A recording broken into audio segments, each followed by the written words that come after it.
This is the Renault 5 and we can all agree it looks fantastic. It even reminds us of when we were young and pretty and we might have had a Renault 5 as our first car. But the question remains, does it work in 2025? Does it work as a modern day EV? That's what we're going to find out in this video, because this is the electric exam of the Renault 5.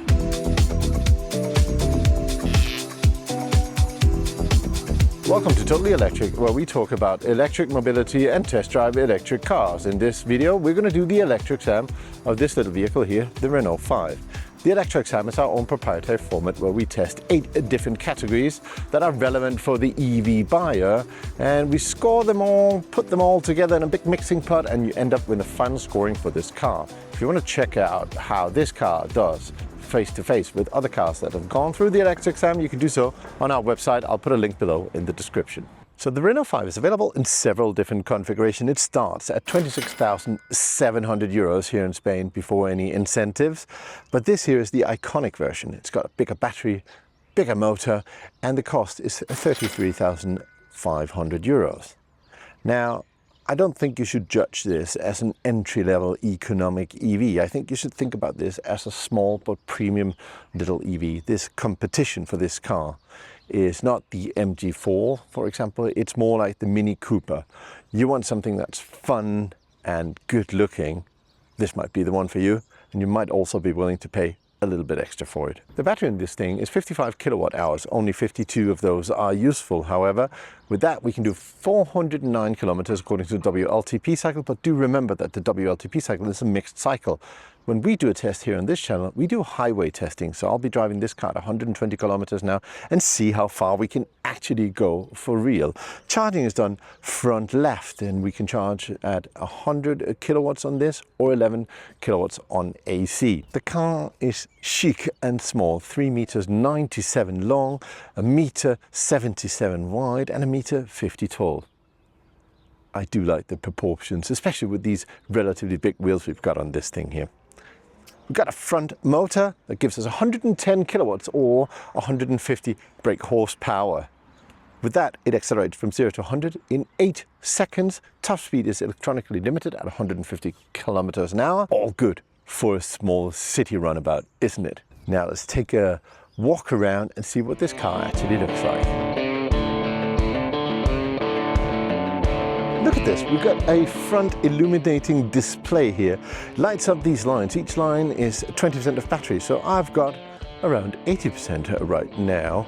Looks really good as well. We typically have a scoop in the hood on these, extra powerful engines, but this is electric, so we don't need that. And this is a very nice alternative to that. The front is a little bit blocky, which is not the greatest for aerodynamic resistance, but it looks fantastic. Just look at these lights we've got down here. They're also replicated as a hologram inside the actual lights here. We've got proximity sensors, we've got radar, and we've got cameras for helping us with the driver assist and parking. So we've got all the niceties and it looks really good. We've also got this yellow paint. It's got pearls in it. Tell you what, this car, driving it around and just parking it on the street, attracts more attention than any other car I've driven in recent months. Actually, I'd have to go all the way back to 2019 when we first had the Tesla Model 3 as, the big mass market EV here in Spain. That got a lot of attention. This one, same kind of thing. So at the front we find the charge port. The charge port is located here, and we got CCS charging at 100 kilowatts and we got AC charging at 11 kilowatts. But do take into account, if you buy the entry-level version, there's no fast charging on it. Be very wary of that if that is something that you cannot live without. The location, front left, is a bit of a funny one, because usually I don't like it when it's in front. Because, first of all, they put the charge port behind the wheels, so there's quite a long distance from there to the front of the car. So you'd have to get quite close in order sometimes to get the cable to reach. However, here it's sort of on top of the wheel, so it's okay, it's not too far back. I also prefer it in the back usually because it's easier to back into parking spots and drive away from them. However, this car is small and nimble, so I don't really see that as a problem. I'm okay with the charge port being in the front left part of the car here on this Renault 5. Look at these wheels. Gorgeous looking. They really fill out the wheel arches and give this car these perfect proportions.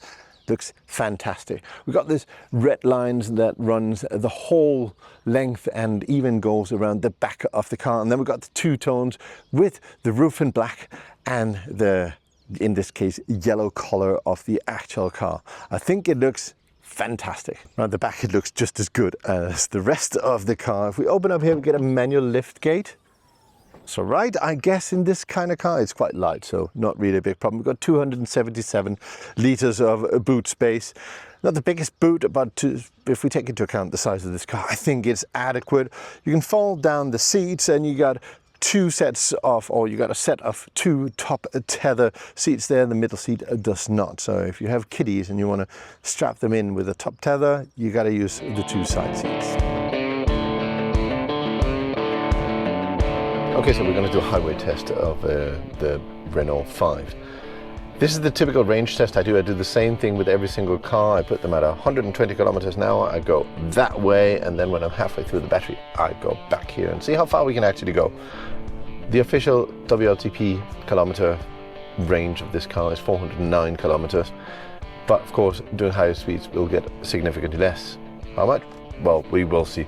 I put the configuration in personal, so because then I can put it in eco mode for driving without getting rid of, you know, aircon or any of these things that make it a nice car.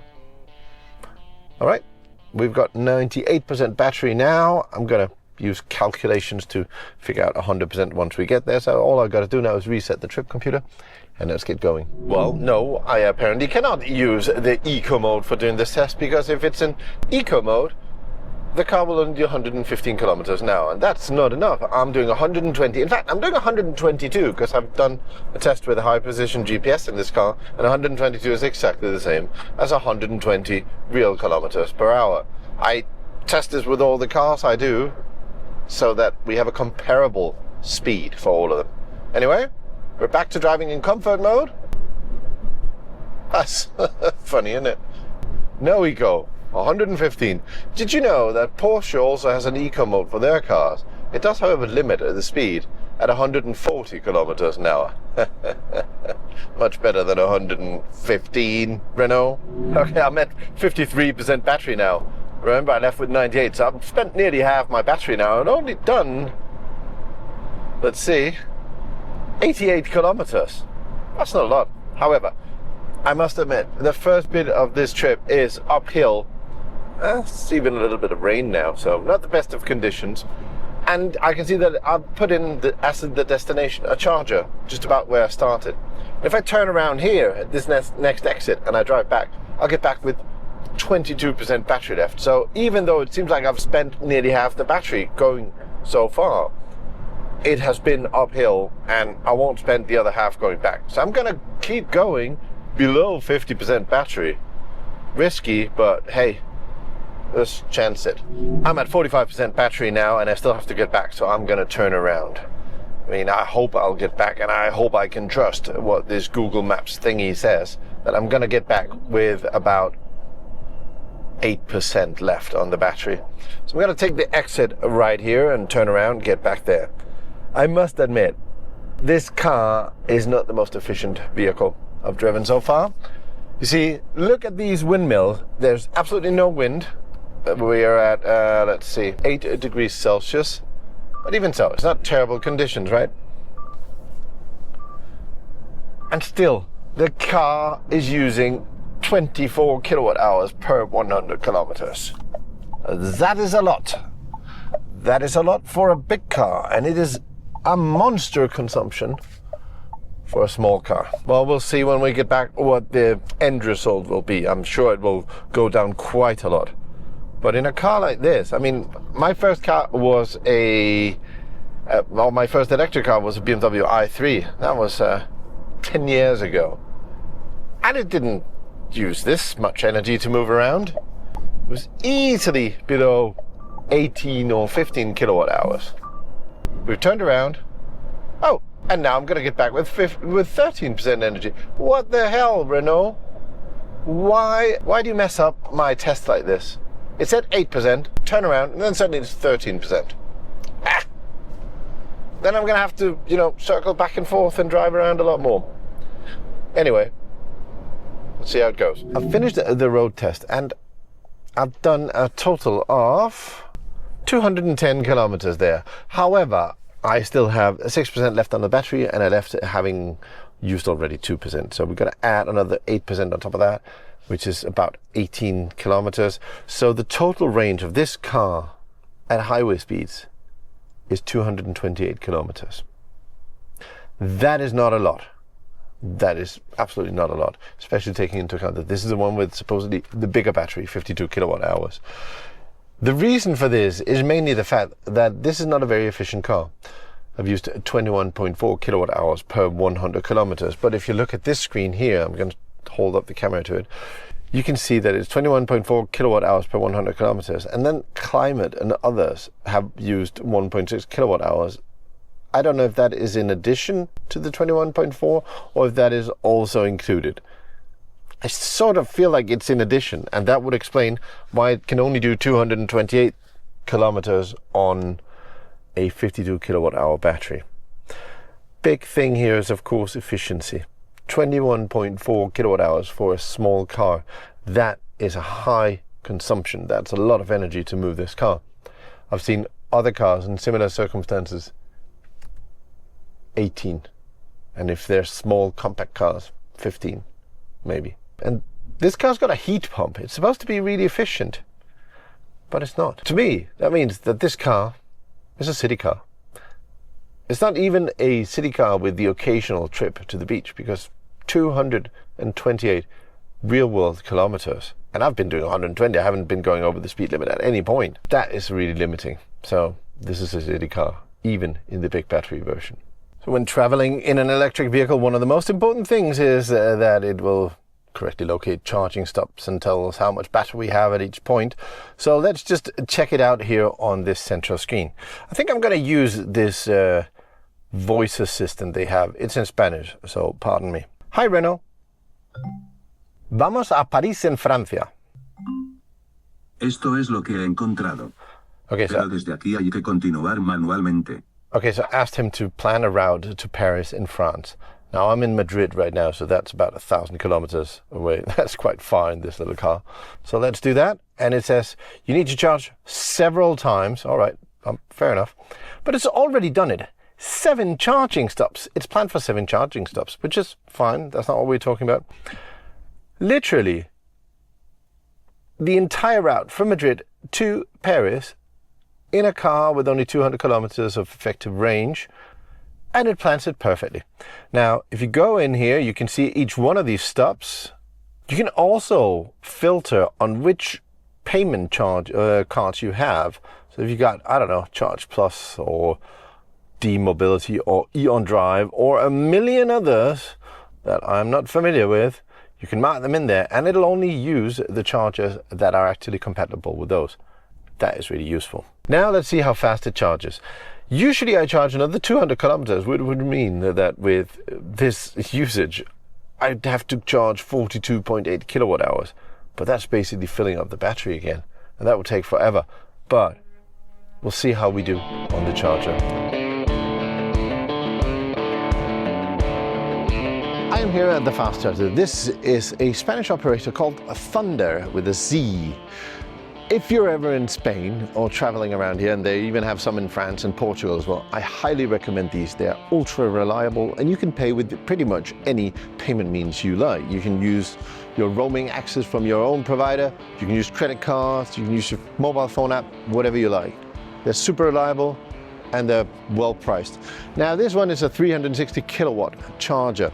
The car supposedly can do 100 kilowatts. Usually I charge 200 kilometers to see how long time, an average stop would be. But in this car, that's going to be 41.8 kilowatt hours. But in this car, that's going to be 42.8 kilowatt hours.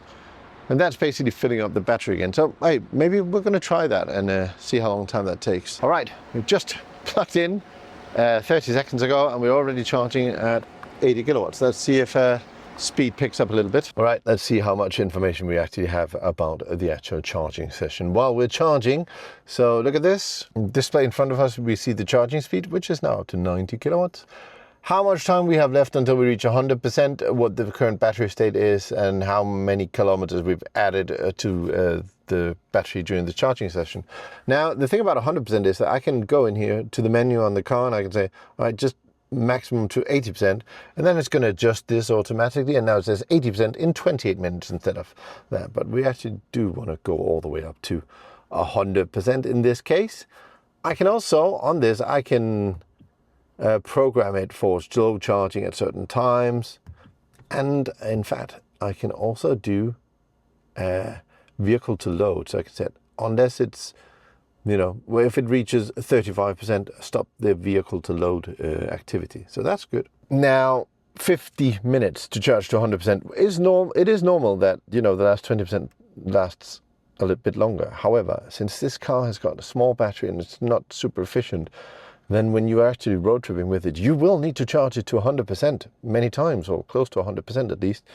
So I think I'm going to go grab a bite of food here while the car charges. So I've just had some quick lunch over at the restaurant you see here in the back, and let's go check out how much charge we've added to the Renault 5. Remember, we're looking for 42.8 kilowatt hours, and we're nearly there. We're nearly there. We've been at it for 36 minutes now, and right now it's charging at only 35 kilowatts. So we've nearly charged 200 kilometers. It's going to take us a few more minutes, maybe another minute. So it'll be around 38 minutes. Okay, so if it takes us around 37 minutes to charge just another 200 kilometers, even on a super fast charger like that one, that means if you're going on a 500 kilometer road trip, you're gonna have to stop 2 to 3 times. Means that if you're doing 400 kilometers, you have to stop for nearly, well, not nearly, you're going to have to stop for 40 minutes. That is a bit long for me. That's a bit too much, to be honest. Which means, for me, the Renault 5, it's all right, but it stays in the city. I have several different driving modes, and I control them with that multi-sense button I've got here on my steering wheel. So if I click on that, I can change between Comfort, Eco, Sport, and Perso. Perso I can put whichever way I like. So let's just put it in Sport. By the way, I also have 2 gears. So I've got D and I've got B. D will just let it drive, and you know, it works like an automatic car. And if I put it in B, it will use the motor to regen and stop me a bit. So let's see, just show you here. So right now I'm driving at, say, for example, 40 here, and I'm just going to let go, and I can feel the car slowing down. Like quite a lot, actually, quite comfortably. I like it. So the thing is, it doesn't quite come to a full stop. So it's not one pedal driving, it's almost there. Renault says that they can do that with a software update in the future. Let's see if that's for real and if it comes to all versions of this car. I have my doubts, to be honest. But as a city car, it's quite comfortable to drive in B, because you do get quite good retention, or quite good motor braking, and it means that you only ever have to touch the brakes if you really want to come to a full stop. Very comfortable driving like that. The different driving modes will change how much acceleration I get out of the pedals. It also changes how heavy the steering wheel feels. It doesn't change the suspension, but it also changes the aircon, top speed, and climate. So if I'm on Eco, it'll only do 115 kilometers an hour, and aircon power will be turned down. It'll also dim the interior lights. I don't know how much energy you actually save by using less bright interior. If you drive an Eco, they will also dim the interior lights slightly.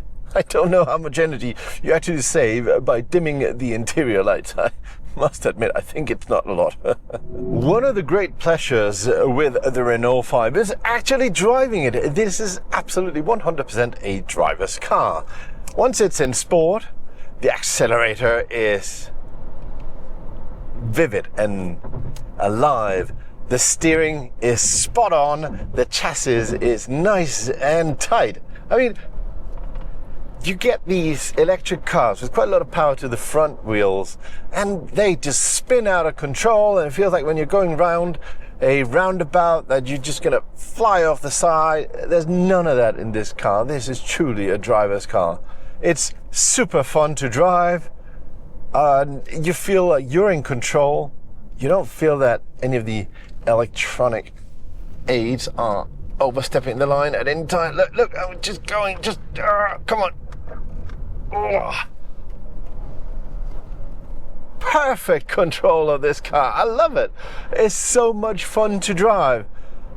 Like, I've driven this car in the mountains in France. I've driven the Alpine 290 on a racetrack in Mallorca.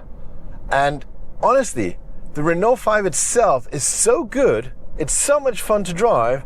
I don't even know why they bothered making an Alpine version of it. This is just perfect. I love this car. As a driver's car, this is as good as it gets. Really, really is. So inside the Renault 5, the design is just absolutely spectacular, isn't it? It looks like we're in the future, in the past, somehow. I don't know how to better describe it. Some cars try really hard to be retro and all that, and this car does it, but it actually succeeds. So it doesn't look like it's just trying too hard, does it? We also have some places where the design is really, really good, and we got these two big screens here. I really like this interior.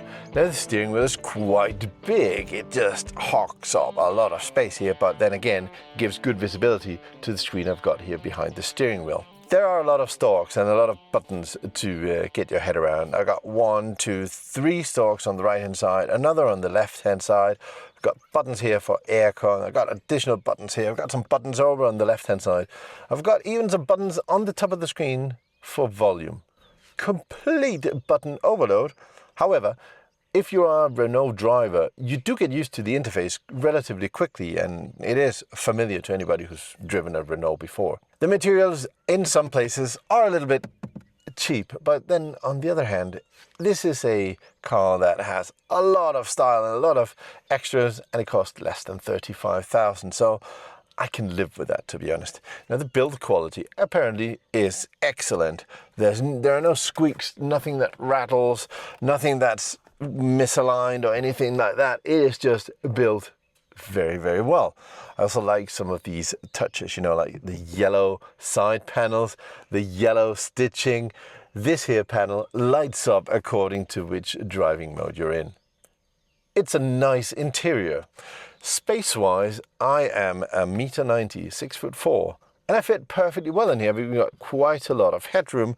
Got plenty of room for my arms. It's very comfortable ergonomically to drive this car. I would have loved to have had a full-on panoramic moonroof to really let in the light in this car. That's sort of the only thing I feel is missing from this one here. So the interior, great quality, great look and feel, great ergonomics, materials, sort of mid. Sitting in the back of the Renault 5, I'm 1.90 m, 6'4", and I don't fit.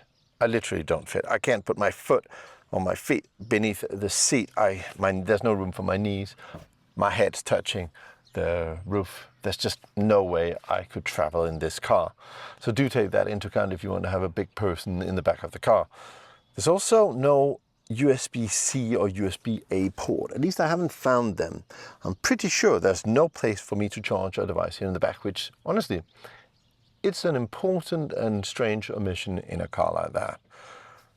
So this is either a 2-person car or a 2 + 2 person car. The 2 people in the back needs to be children or people not that tall, to be honest. The floor is flat, so I can sit 3 people here if they're small enough. Certainly I would have a problem with my feet. At least my size 13 does not fit here beneath this seat or in the middle or anywhere for that matter. But then again, honestly, I'm probably not your standard size for a person that would sit in the back of this car. This car is packed with technology. First and foremost, of course, we have this center screen with the Google, or better yet, Android automotive system, which is one of the best systems for cars in the world, if not the best system. It'll help you with the charging, calculating how much battery you'll have left after traveling. Since this is a Google-based system, you can connect it to your Google account. If you do that, the system will know whatever your activity has been on your phone. So for example, say you go to a place on Google Maps on your phone, it'll then pop up later on your car. So you can go back to that place. And it's really useful because your Google account sort of follows you around. You might have things in your calendar that can also pop up here on the car. It's really well integrated and works fantastically. And if there's something more you want, you can always go in here and you can actually go to the Play Store and install more stuff. So you got a ton of different applications you can put on this thing.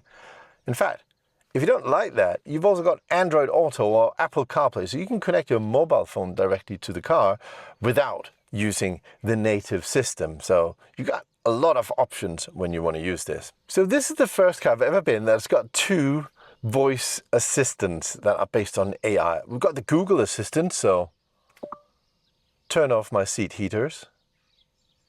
Okay, turning off the seat heater for the driver.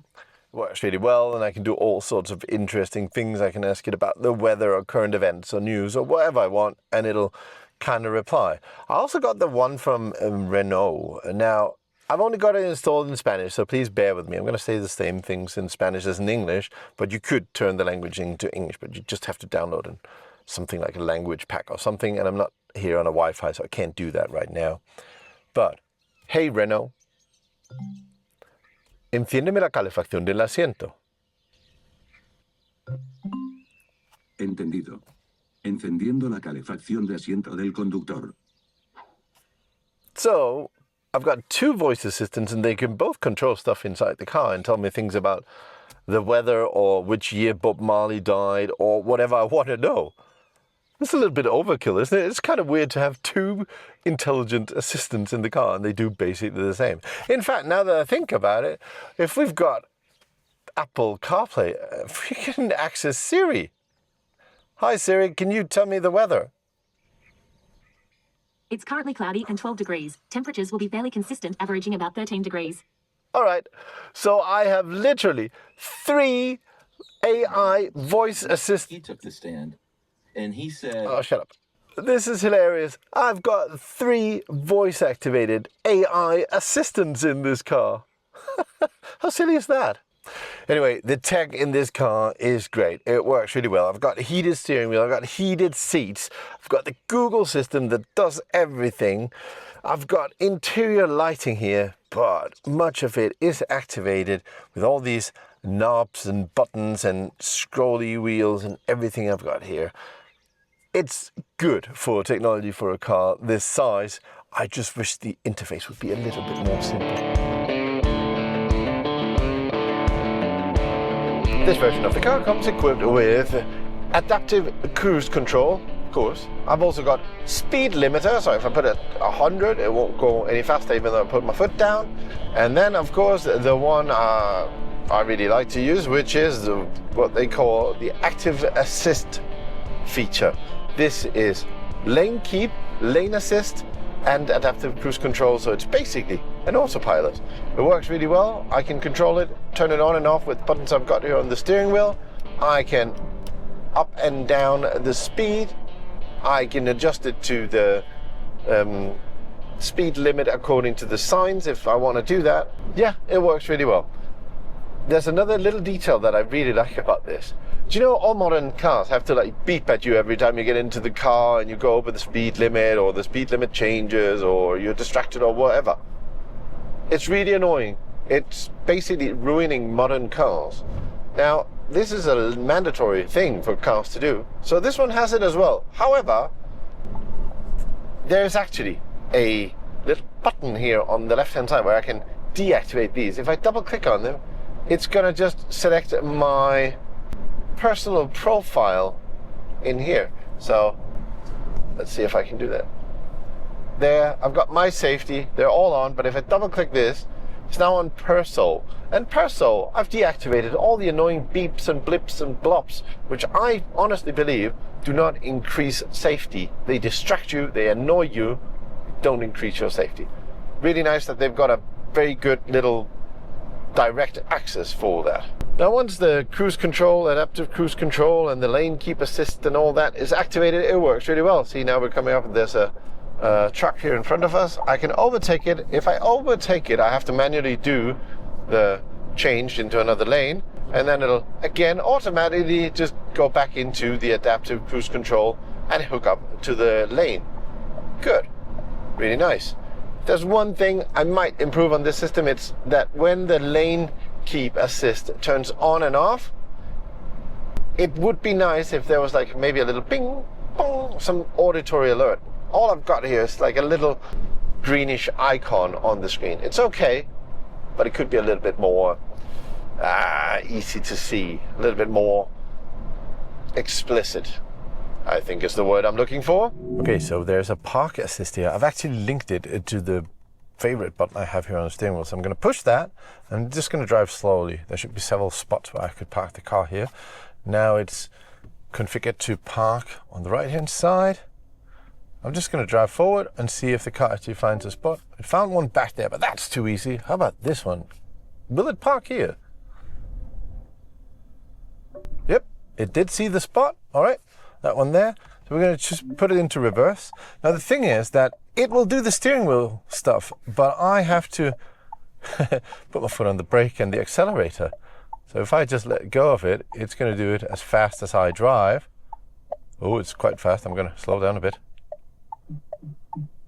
There's a little arrow indicating, oh, it says stop. There's a little arrow indicating how much I should go back and how much I should go forward. It asked me to change into forward gear. Come on. That is incredibly close. Not really. I'm not really sure I should get any closer. And there, it says we're parked. That was quite easy, and the car did it quite well. Let's see if it's aligned with the curve. Okay, let's see. Oh wow, that is perfectly parked. And look at that. There's not even a palm of space between the wheels and the curb. And let's see on the other side. Yep, it is actually better parked than most of the cars on this street. Absolutely perfect.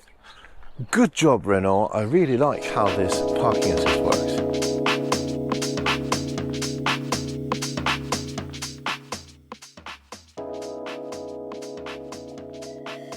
Let's have a look at the scoring for the car. Traveling. For a small car, we expected a bit more efficiency. At 21.4 kilowatt hours per 100 kilometers, the total range of 228 kilometers, 141 miles, feels a bit limited. Though it's worth noting that the test was conducted in cold weather. The low efficiency is surprising because Renault did equip this model with a heat pump, which should help control energy usage in winter. We give it 4 points in this category. Charging. Charging 200 kilometers or 124 miles in 37.5 minutes could have been a bit quicker, but it's not a disaster. The 95 kilowatt peak charging speed isn't record-breaking, however it earns points for one of the best charging interfaces, AC charging settings, an excellent round planner and even bi-directional charging. It's a well thought out system, though a bit slow on the DC fast charging. We give it 4.5 points for charging. Driving experience. It's not a rocket, 0 to 100 in 8 seconds, but the driving experience is excellent. Suspension, braking and stability are all well tuned, giving it a nimble and fun to drive feel. Regenerative braking is good, although we'd have liked to allow for one pedal driving. This will be coming up in future Renault models and some versions might get it as an over-the-air update, but not this one. So despite not being the fastest, the overall driving feel is very positive. It scores 6.5 points for performance. Interior and quality. Renault did a great job here. Attractive design, quality materials and a premium feel, all in a car of the size and price of the Renault 5. The only real downside is limited rear seat space, but in terms of quality, it feels like a well-built and pleasant place to be. This earns it 7 points for interior and quality. Exterior and design. This car turns heads. Renault has achieved a design that is both iconic and modern, and people literally stop to take photos of it on the street. It's not just an electric car, it's a car with a real personality. 10 points for exterior design, no debate. Technology. The Renault 5 keeps up in the tech department. It comes with Android Automotive, high-quality screens, wireless CarPlay, and 2 voice assistants. Why choose just one when you can have both?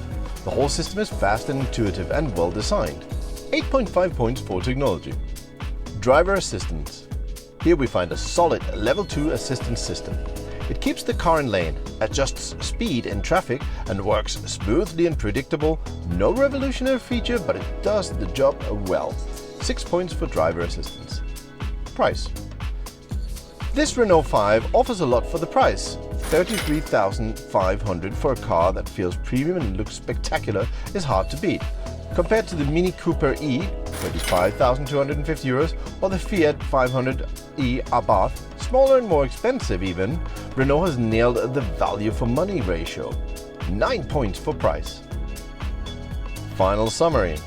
So adding up all the categories, the Renault 5 E-Tech Iconic Zinc scores 69 out of 100 points in our electric SAM.